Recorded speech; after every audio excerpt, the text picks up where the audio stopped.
नमस्कार मंडळी, राम राम. कोल्हापूरचा नमस्कार. तुम्ही बघत आहे यूट्यूब चॅनल महेश बागडी. आणि ही दिंडी निघाले एवढे ते नंदवाळ. सुरमध्ये थांबा आहे आणि जेवण आहे. त्यासाठी दिंडी इथे थोडा वेळ थांबते. नंतर थोड्या वेळाने प्रस्थान करते.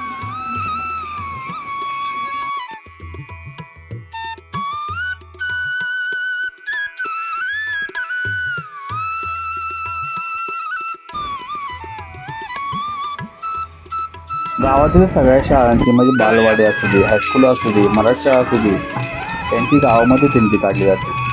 त्यावेळेतच दिंडी चालू असल्यामुळे मी व्हिडिओ केलेले आहे.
जय जय रामकृष्ण हरिवन.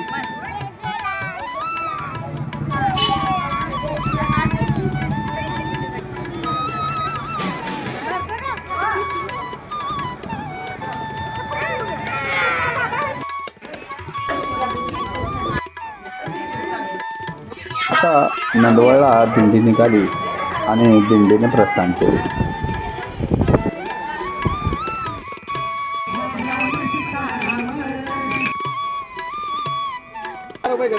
आता आपण आलो तीर्थक्षेत्र नंदवाळमध्ये, म्हणजे श्री विठ्ठल रुक्माई यांच्या मंदिरामध्ये. दुसऱ्या दिवशी आषाढी एकादशी असल्यामुळे खूप गर्दी मंदिरामध्ये होती.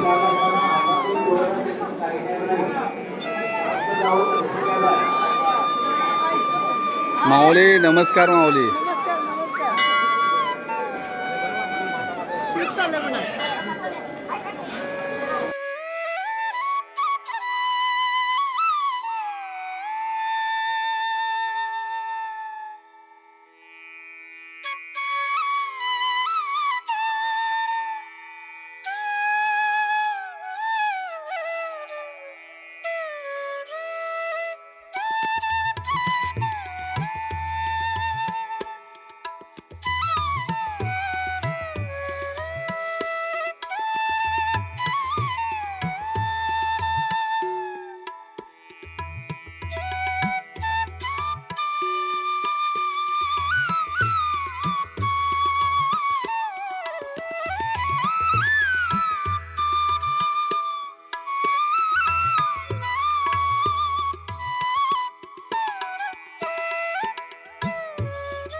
नमस्कार मंडळी, राम राम. कोल्हापूरकरांचा नमस्कार. मी आहे महेश आणि तुम्ही बघत आहे यूट्यूब चॅनल.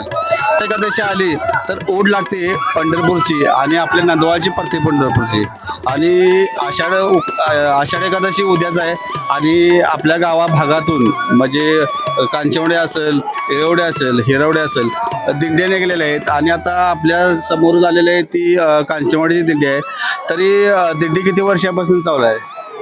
2005 पासून चालू आहे. आता 21वं वर्ष आमचं आहे दिंडीचं. दिंडीचं म्हणजे दिंडीत आल्यानंतर कसं वाटतंय? म्हणजे दरवर्षी आपण असतोय, कामं करत असतोय आणि दिंडीत आल्यानंतर कसं स्वरूप वाटतंय? अखंडपणे आम्ही दिंडी करतो, पण दिंडीचं जे समाधान आहे ते इतर कशात नाही. दिंडी कधी म्हणजे तुमची कुठून सुरुवात होते आणि त्यामध्ये कोण कोण लोक असतात तसे? कांचनवाडीतनं सुरुवात होते. आमच्या भागातील चांदे, मांजरवाडी, घुंगुरवाडी, आरळे, तेरसवाडी, रोगमवाडी हे सगळे आज सकाळी सुरू होते. आज सकाळी सुरू होते. सकाळी 9:30-9ला निघते गावातून. तसं नियोजन कसं कसं असतं त्याचं? नाही, नियोजन काय चालत असतं, बाकी काही असं नाही. चहा पान वाटायला लोक देत असतात फक्त.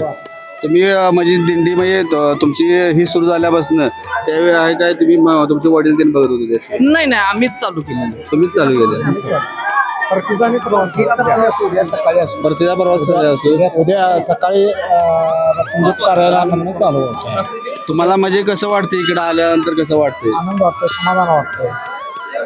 आणि कांचनवाडीतनं दिंडी सुटल्या काय म्हणजे तिकडली लोक किती असतात आणि आसपासच्या गावातली लोक किती असतात जास्त करून? कांचनवाडीतले एक 50-60 लोक असतात. आसपासातले 200-300 लोक असतात. असं 400 माणसाचं असतं. तुम्हाला दिंडीला कसं वाटतं आल्यानंतर? एकदम खूप आनंद वाटतो. एवढे चाललेला सीन बिन काही वाटत नाही. दर्शन झाल्यासारखं वाटतं. तुम्हाला काय विठ्ठल रुक्माईला काय सांगायचं आहे? माणसाने कसं राहायला पाहिजे आणि आता कसं वागायला पाहिजे? आनंदात राहायला पाहिजे माणसाने. आणि फक्त विठ्ठल रुक्मिणीचं म्हणजे वारकरी संप्रदायाला वारकरी संप्रदाय टिकवायला पाहिजे. वारकरी संप्रदाय फक्त सगळ्या तरुण पिढीनं वारकरी संप्रदाय टिकवायला पाहिजे. बरोबर आहे की? रामकृष्ण हरी. तुम्हाला परत आणि काय सांगायचं आहे काय? महाराज कुठे आहे? नमस्कार. रामकृष्ण हरी. दिंडी चालू आहे चांदेकर मुकुंद बाबांचे. हो काय? दिंडीत मुकुंद बाबांच्या नावानं आहे, चांदेकरांच्या. मग ते दिंडीला आल्या तुम्हाला दिंडीला गेल्यानंतर कसं वाटतंय? आणि मला मी ह्या खास दिंडीसाठी आळंदी ते भंडीचे गाव हा प्रवास करून परत पंढरपुरात रिक्षाने प्रवास करून पंढरपुरात गेल्यानंतर मंदिराला प्रदक्षिणा वास्कर महाराजांचं दर्शन घेऊन परत रात्री इकडे येऊन सकाळी दिंडी घेऊन इकडे येतो मी. हो काय? म्हणजे तिकडलाही सोहळा करतो मी पूर्ण आणि इथं येतो. आणि समाधान मिळते. मानसिक समाधान मिळणारच, कारण जिथं श्री विठ्ठल रुक्माई दर्शन घडणार तिथं मानसिक समाधान भेटणारच. आणि आपल्याला पंढरपुरात आपण असतोय आणि पंढरपुरात आल्यानंतर इकडे नंदवाळ आल्यानंतर कसं वाटतं तुम्हाला? काय नाही, तिथं जे भगवंत आहे तो तिथं आहे. फक्त आपली बघण्याची दृष्टी सम पाहिजे. पंढरपूरला पांडुरंग परमात्मा तोच आहे आणि नंदवाळचा पांडुरंग परमात्मा तोच आहे. चालते. सर्व भाविकांना खूप खूप शुभेच्छा. चला, रामकृष्ण हरी. श्री ज्ञानदेव तुकाराम.